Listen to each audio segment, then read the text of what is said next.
नमस्कार, मैं हूं संजय शर्मा। आप देख रहे हैं 4 PM news network. Bharatiya Janata party की यह रणनीति रही है, हमेशा राजनीति रही है, जो सहयोगी दल होते हैं उनको नेस्तनाबूद कर देना है। कोई सहयोगी दल ऐसा लंबे समय तक चला नहीं जिसको नुकसान ना पहुंचा हो भाजपा के साथ चलने का। अभय दुबे जी ने जब बिहार के चुनाव हो रहे थे तभी भविष्यवाणी कर दी थी कि नीतीश को या तो बीजेपी मुख्यमंत्री बनाएगी नहीं, और बनाएगी तो बहुत समय तक झेल नहीं पाएगी। बिहार में क्या सत्ता परिवर्तन होने जा रहा है? नीतीश कुमार क्या करेंगे? केंद्रीय मंत्री बनेंगे, उपराष्ट्रपति बनेंगे, या फिर कुछ और? फिर चंद्रबाबू नायडू का क्या होगा? जिस समय F-16 फाइल की चर्चा हो रही है, युद्ध की चर्चा हो रही है, उस समय बीजेपी का यह नीतीश को हटाने का दांव क्यों? अभय दुबे जी के संग मैंने बहुत अच्छी चर्चा की है। आपको अच्छी लगेगी बातचीत, चैनल को सब्सक्राइब करिए, ज्वाइन करिए। चलते हैं अभय दुबे जी के पास। 4 PM न्यूज नेटवर्क में बहुत बहुत स्वागत है अभय दुबे जी आपका। आप मुझसे कह रहे थे कि आपको ज्योतिष में यकीन नहीं है, आप ज्योतिष में भरोसा नहीं करते, लेकिन भविष्यवाणी आपने कर दी थी बिहार के चुनाव से पहले। आप भी भविष्यवाणी करते हैं, हमारे राजीव जी तो ज्योतिषाचार्य हैं, उनकी दुकान आप फीकी कर देंगे। आपने कहा था कि अगर नीतीश बन भी गए तो सरकार को चलाने नहीं देंगे, नीतीश को मुख्यमंत्री रहने नहीं देगी बीजेपी। और अब लगभग फाइनल हो गया है कि बिहार के मुख्यमंत्री नीतीश कुमार राज्यसभा जा रहे हैं। अब मुख्यमंत्री की कमान उनके बेटे को मिलेगी। कल उनके बेटे की जेडीयू में एंट्री हो रही है, या फिर कोई और दांव चलाएगा, इस पे सबकी निगाहें। अमित शाह बिहार पहुंच रहे हैं। राजनीति में होली के दिन ये रंगों का जो चटक खेल खेला है भारतीय जनता पार्टी ने, ये क्या है, खेला क्या है? आपको कैसे पता था कि ये कुछ ही महीने में नीतीश कुमार की विदाई हो जाएगी? बड़े दावे के संग कहा था आपने कि नीतीश मुख्यमंत्री बन भी गए तो बीजेपी उनको बहुत दिनों तक रहने नहीं देगी, और मैंने अब मान गया कि आपको आप भी भविष्यवाणी करते हैं। बताइए, ये भविष्यवाणी आपने कैसे करी थी?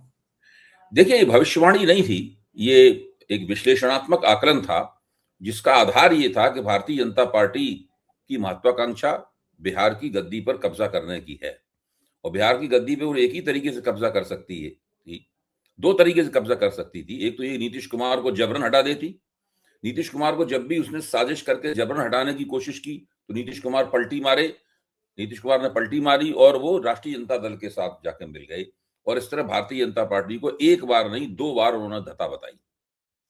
2015 का जो विख्यात चुनाव था, जिसमें नीतीश कुमार और लालू यादव ने मिलकर भारतीय जनता पार्टी को करारी शिकस्त दी थी।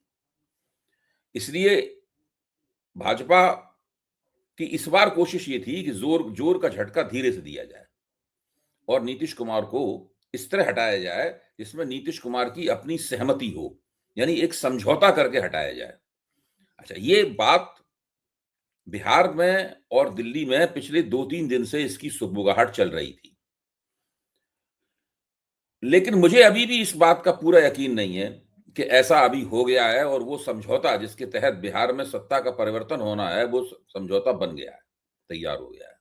मेरा मानना है कि ऐसा होगा अंततः। मैं अभी भी इस बात पर टिका हुआ हूं कि नीतीश हटेंगे, भाजपा के हाथ में बिहार में मुख्यमंत्री की कुर्सी जाएगी। लेकिन उसके होने के लिए एक दोनों के बीच में एक मेमोरेंडम ऑफ अंडरस्टैंडिंग होना होगा, एक MOU होना होगा दोनों के बीच में, जिसमें सब चीजें तय होंगी कि किसको क्या मिलेगा, किसका रिटायरमेंट पैकेज क्या होगा, नीतीश कुमार के बेटे को क्या मिलेगा, जनता दल यूनाइटेड को क्या मिलेगा, जनता दल यूनाइटेड के लोग हैं उनको क्या मिलेगा, भाजपा क्या देगी क्या लेगी, ये सब तय होना होगा। मुझे इस बात में अभी भी पूरी तरह विश्वास नहीं है, क्योंकि ये पत्रकार लोग इस बात को चला रहे हैं। ये घोषणाएं जो टीवी के मंचों पर की जा रही हैं, ये पत्रकारों द्वारा की जा रही हैं। उन पत्रकारों द्वारा की जा रही हैं जो दावा करते हैं कि उन्हें अंदर की जानकारी है। लेकिन अभी तक जनता यूनाइटेड ने कोई घोषणा नहीं की है, भारतीय जनता पार्टी ने कोई घोषणा नहीं की है। हो सकता है अगर अमित शाह वहां जाएं और वो नितिन नवीन और नीतीश कुमार के बेटे निशांत कुमार का पर्चा भरने में मौजूद रहे वहां पर। अच्छा, ये भी हो सकता है कल। तो ये पत्रकार लोग कहना शुरू कर देंगे कि नहीं, अभी नहीं हुआ, कुछ ऐसा बाद में कुछ और बदल गया वगैरह वगैरह, इस तरह की बातें करने लगेंगे।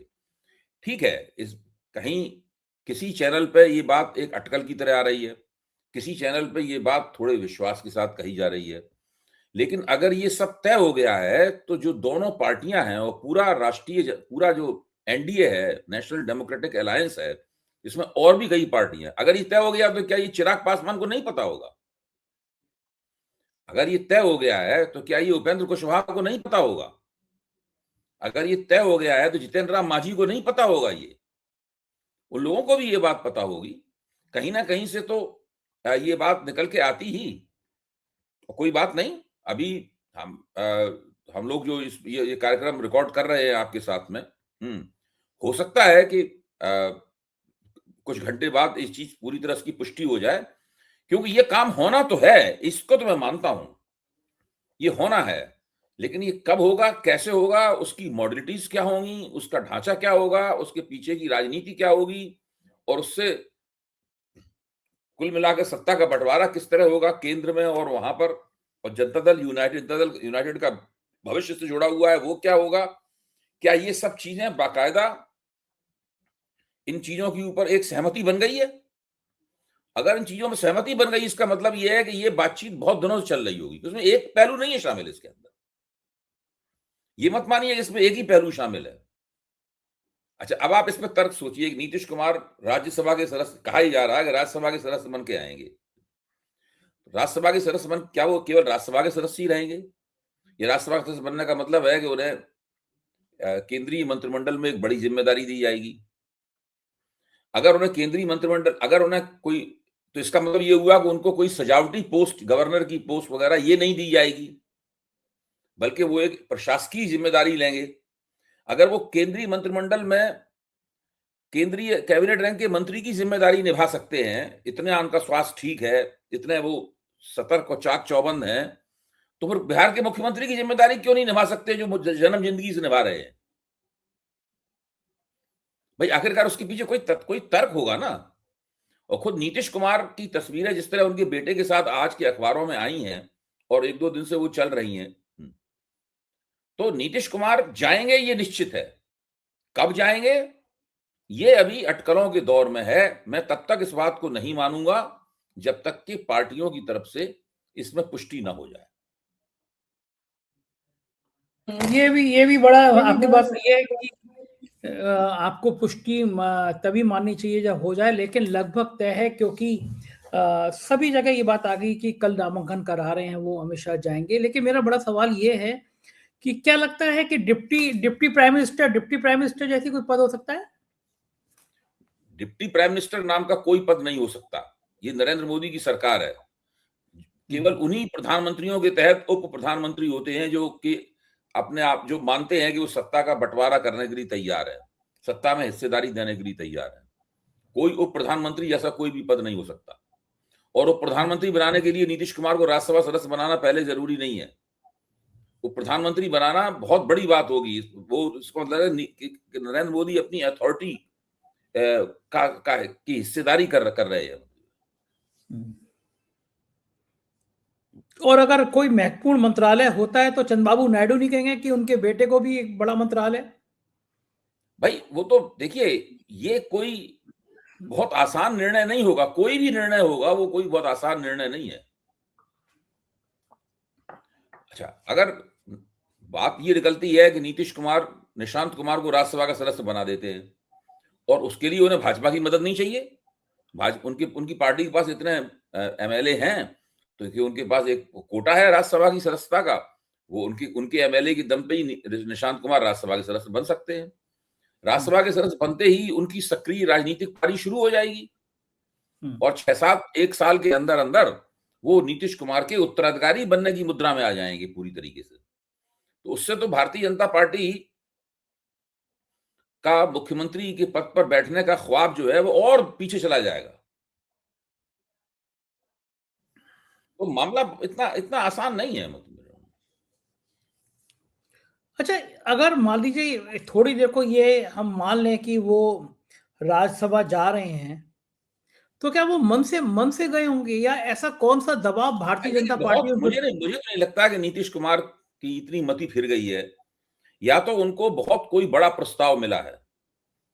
अगर उन्हें कोई बहुत बड़ा ऐसा प्रस्ताव मिला है जिस पर उन्हें भरोसा दिया गया है कि अभी आप राज्यसभा के सदस्य बन जाइए और कुछ दिनों बाद आपको ये बना देंगे, या तो कोई इस तरह का कोई बड़ी बात हुई है, तो वो तैयार हो सकते हैं, वरना मुझे नहीं लगता कि केवल वो केंद्रीय मंत्री बनने के लिए वो बिहार के मुख्यमंत्री पद को छोड़ देंगे। मुझे और नहीं अगर लगता ये। और अगर ऐसी कोई डील हुई होगी तो वो डील संभावित क्या-क्या हो सकती है आपके हिसाब से? भाई डील तो कई तरह की हो सकती है। एक डील ये हो सकती है कि नीतीश कुमार केंद्र में चले जाएं और उनको एक बहुत बड़ा आश्वासन दे दिया जाए, कुछ दिन तो राज्यसभा सदस्य बने रहेंगे, उसके बाद में वो आश्वासन लागू कर दिया जाएगा। कोई बड़ी हस्ती बन जाएंगे, वो उपराष्ट्रपति बन जाएं, राष्ट्रपति बन जाएं, या पता नहीं क्या, मतलब ये एक तो ये हो सकता है। किसी बड़े प्रदेश का राज्यपाल बनाने के लिए उनको राज्यसभा भेजने की कोई आवश्यकता नहीं थी, एक तो ये है। और वहां पर भारतीय जनता पार्टी का मुख्यमंत्री बन जाए, उसमें निशांत कुमार जो हैं वो उप मुख्यमंत्री बन जाए। एक तो ये डील बन सकती है। लेकिन ऐसे समय पे जब पूरी दुनिया युद्ध पे चर्चा हो रही है, प्रधानमंत्री पर सवाल उठ रहे हैं कि वो खामोश हैं, एपिस्टीन फाइल का जिन्न सामने है, उस समय में ये अचानक बिहार में ये सब करना, क्या माना जाए कि बीजेपी मोदी जी कई फ्रंट पे एक्टिव रहते हैं, या ऐसी घटनाएं क्रिएट कर दो कि एपिस्टीन फाइल को लोग भूल जाए, जिक्र ही ना करें?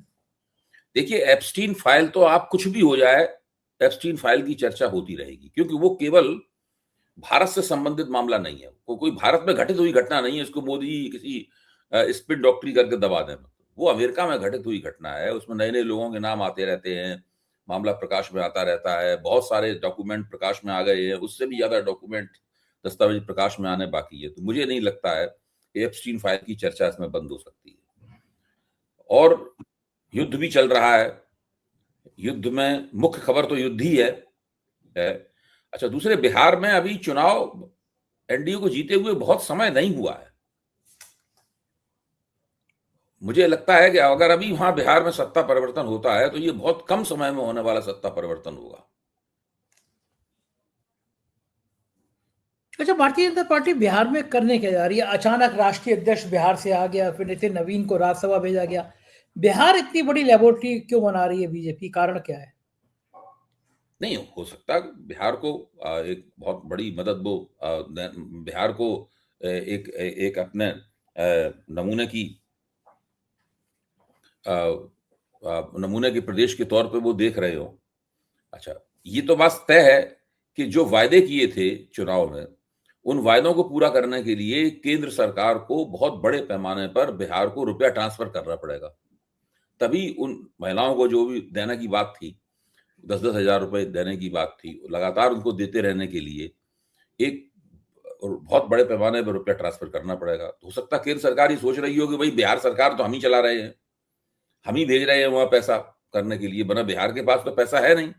पहले भी जो किस्तें दी गई थी वो विश्व बैंक के लोन में, जो लोन की रकम थी, कर्ज की रकम थी, उसमें से बांटी गई थी किस्तें, और वहां पे उसकी भरपाई भी करनी होगी, क्योंकि विश्व बैंक का कर्जा आप किसी और मद में नहीं खर्च कर सकते, तो वहां की भरपाई भी करनी होगी, वरना विश्व बैंक नाराज हो जाएगा, तो आगे वो लोन वगैरह नहीं, कर्ज नहीं देगा, और वो डिफॉल्ट की पेनल्टी वगैरह भी वहां होती है बहुत ज्यादा। तो एक तरह से बिहार की सरकार केंद्र सरकार ही चला रही है, इसलिए हो सकता है केंद्र सरकार ने सोचा हो कि भाई चला तो हम ही रहे हैं, तो क्यों ना हम ही, हमारा ही आदमी गद्दी पे बैठे। कई इनडायरेक्ट बातें तो हो चला, सकती डायरेक्ट ही हैं। चला रहे हैं। ये जो बात कही जा रही है कि अमित शाह वहां इसलिए जा रहे हैं कि भाई अगर नितिन नवीन पार्टी के अध्यक्ष हैं और जब वो वहां पर राज्यसभा का पर्चा भरेंगे, तो वहां पर अगर अमित शाह वहां जाते हैं तो उसमें कोई ऐसी बात नहीं है, उसमें अमित शाह इसलिए भी जा सकते हैं वहां पर। हाँ, और बिल्कुल सही बात है। 24 घंटे बचे हैं, 24 घंटे में सब कुछ क्लियर हो जाएगा कि राजनीति का पेच क्या-क्या। बहुत-बहुत शुक्रिया अभय जी, आपने मुझसे बातचीत की, समय दिया। धन्यवाद आपका। ये थे अभय दुबे जी, पूरी बातचीत आपने सुनी। कैसी लगी बातचीत मुझे बताइएगा ज़रूर। राजनीति के तमाम पेचों पर इसी तरह की चर्चा सुनने के लिए देखते रहिए 4 PM न्यूज़ नेटवर्क।